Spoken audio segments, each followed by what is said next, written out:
A person may send a person thigh with the Geranasha in it to a guy and doesn't have to be concerned that the guy will give it to another Yid who will mistakenly believe the Geranasha was removed by the first Yid. Why? Because it's noticeable when the Geranasha is removed.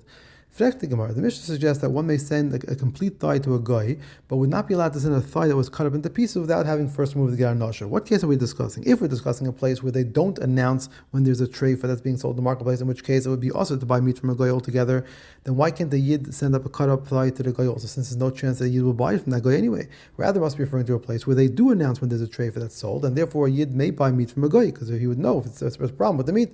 If so, it should also be also for a Yid to send a complete thigh to the guy without first removing the Yid, because the guy can cut the thigh into pieces and a Yid will think that the Yid was removed.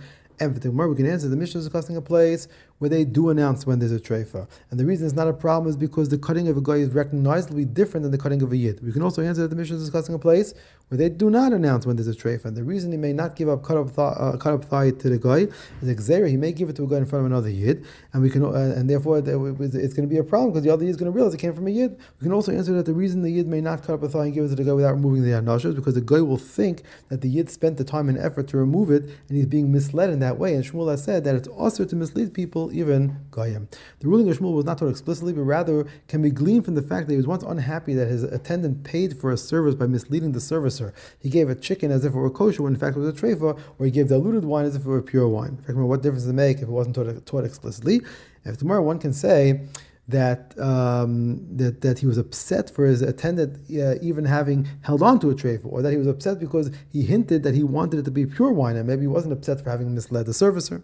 Zach says, or Meir would say, a person should not invite another to eat by him if he knows the person will never accept the invitation, and a person should not offer presents to someone that he knows will never accept it, and he should not have someone think that he opened the barrel special for him when in reality he already opened it for sale in the store, and he should not tell someone to anoint himself with oil from a keli when in fact the keli is empty because he knows the person will refuse the offer, unless he's doing so for the honor of the person he's offering to.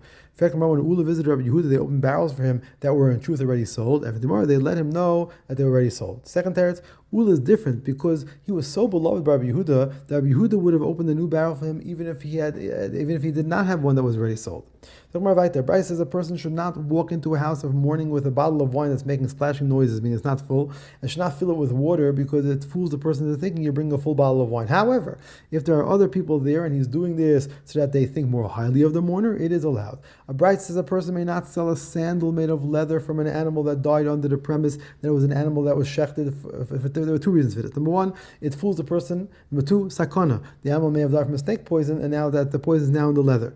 A person may also not send to someone a barrel of wine with oil floating on the top. The person will think it's full of oil and will invite guests thinking he has enough oil for them. And it once happened that someone sent a barrel like this and the recipient invited guests based on it. And when he realized that it was wine and he didn't have enough oil for his guests, he strangled himself Nebuch. Also, a guest may not take from what he's given and give it to the children of his host unless he has permission. It once happened in a year of hunger that 3 guests gave their eggs to the host child, and when the father saw this, he pushed the child down and the child died. The mother saw this and Nebuch jumped off the roof, and the father then followed her. But the other said, because they didn't listen to the Rabbanon, there were 3 lives that were Nebuch lost. The last statement teaches us that the entire Brisa is the teaching of Eliezer ben Yaakov. Somewhere right there, Brisa says, if one sends a whole thigh to his friend, he does not need to remove the Gerar Nosher. If it was cut up, he would have to remove the Gerar Nosher before sending it. If one sends a thigh to a guy, whether it's whole or cut up, he does not have to remove the Gerar Nosher. There are 2 reasons that the Rabbanon said that we may not sell nevelos or treifas to a guy.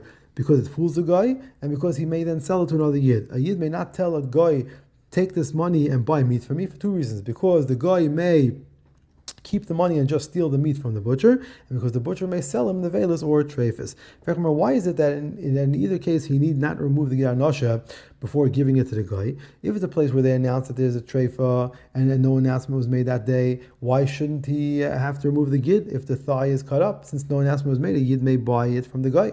Rather, it must be a place where they don't announce when there's a treifa, and therefore there's no concern a yid will buy it. The next part of the Brisa says the second reason that we don't sell nevelos or treifas to a guy is he may sell it to another yid. Now, if it's a place where they don't announce when there's a treifa, how would a yid ever buy from a guy? Rather, it must be a place where they do announce when there's a treifa. The last part of the Brisa says the second reason a yid can't have a guy go and buy meat for him is that they may sell all nevelos and treifas to the guy.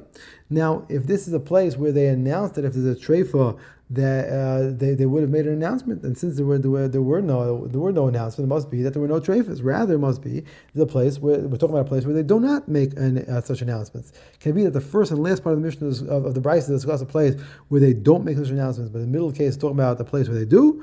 And Abaye said that's exactly how we have to understand the Brisa. Rava said no, all cases are in a place where they do make such announcement. The first and last cases are where such an announcement was made that day, and the middle part is discussing where no announcement was made that day, even though there in fact was a treifa. Rav Ashi said the entire Brisa is discussing a place where they don't make such announcements, which is why a yid may never buy meat from a guy, and why a yid may therefore sell a treifa to a guy.